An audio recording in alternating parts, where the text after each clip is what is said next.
Hello, I'm Scott Thuman in for Sharyl Attkisson. Welcome to Full Measure. The European migrant crisis is hitting a wall. This week, a string of countries announced measures to block new refugees and deport some of the millions who crossed into Europe last year. Sweden is set to reject 80,000 people. Half may be forced to leave against their will. Finland intends to expel up to 20,000 asylum seekers. Austria announced it will deport at least 50,000 and set a cap on those they will accept. Sentiment in many countries began something of a sea change after a string of sexual attacks on women were reported in Finland, Austria, and in Cologne, Germany on New Year's Eve. Many put a name to the actions, taharush, which is a word describing an activity among some Arab men now dubbed the rape game. Some debate whether the rape game is real, but in Cologne we found at the very least a new reality that is changing lives and possibly the fate of a continent. It is girls' night out in Cologne, Germany, and along for the ride, a level of anxiety these young women haven't felt before. Our teachers gave us a piece of paper saying we should only be in groups and never go outside alone, especially not at nighttime. I'm scared that someone grabs me. It all stems from this. New Year's Eve, and one of the worst nights of crime this city has seen in decades. We arrived at the central station, and it was very full there. How full? How busy was it? Very busy. You couldn't move. A massive crowd had gathered near the central train station. There were fireworks, fights, and the police unable to keep control. And then the sex assaults, hundreds of them, and rapes. The overwhelming blame laid upon the large immigrant population, mostly North Africans, in what some believe was pre-planned and coordinated, reflecting an Arabic term, taharush, called by some the rape game, when gangs of men circle a woman then simultaneously assault her, keeping police at bay, like what happened to CBS reporter Lara Logan in Egypt in 2011, or as seen in this shocking video from another attack in 2013. I only knew of this term from some events in Egypt. I never investigated that term in more detail because I never would have believed this type of thing would take place here, even after 40 years on the job. Cologne's police chief, Michael Tem.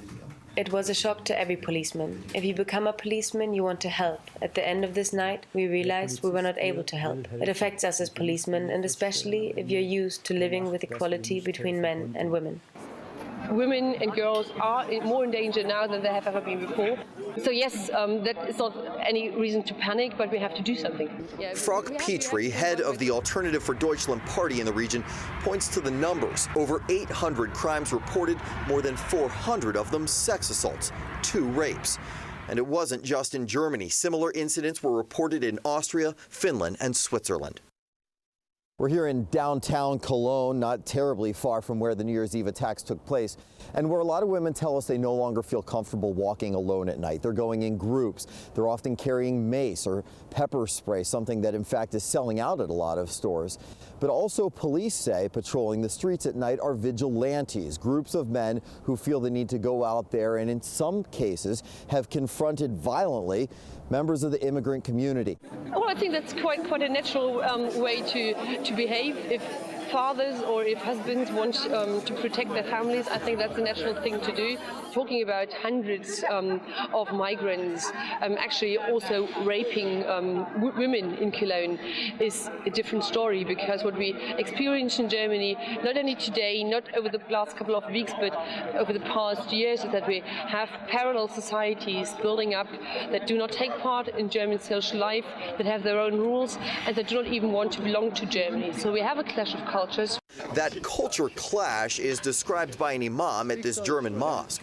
Sami Abu Yusuf said all involved should be arrested and punished, but also tried to explain why it may be happening. I heard women were wearing tight miniskirts, tight trousers. They were wearing perfume, and those people have never seen something like that in their countries. They saw it and they thought they can touch them. But if I say these are the reasons, that doesn't mean I accept it or think it's right. It's a crime. While police say they're stepping up patrols with both uniformed and plainclothes officers and installing more surveillance cameras, governments are also taking steps toward assimilation that some find comically insufficient. Like this video in Finland encouraging women to stand their ground by shouting no, or at community swimming pools posting signs that remind immigrants it's not okay to touch. I don't know, they grow up differently maybe, but if you are a guest in one country, you should behave. At this organization for women's advocacy, Ingard Kopetsky says there's been a tsunami of phone calls, women asking about self-defense classes and advice on how to avoid becoming a victim, worried another so-called taharush will happen again. We all hope that people are more aware now and that they take responsibility when they go out and when they observe something, that they go and help the women and show solidarity. That fear has translated into louder calls to stop taking refugees, demands to deport. I don't think that this is a proof of what is to come, or that everything will just not work out, and this is just the starting point for, the end of the world, basically. This is, sometimes you look at the newspapers these days, and it sounds like that. Journalist Sheila Maizoka believes what happened on New Year's Eve has become a political prop. As a scarecrow, or just to make people afraid, basically, of what is going to come. And I think that is utilizing it in a really negative way, in a political way, and it is not something that is happening by chance. It is, I think, also politically orchestrated by the far right. 32-year-old Hamid Muradi came from Iran.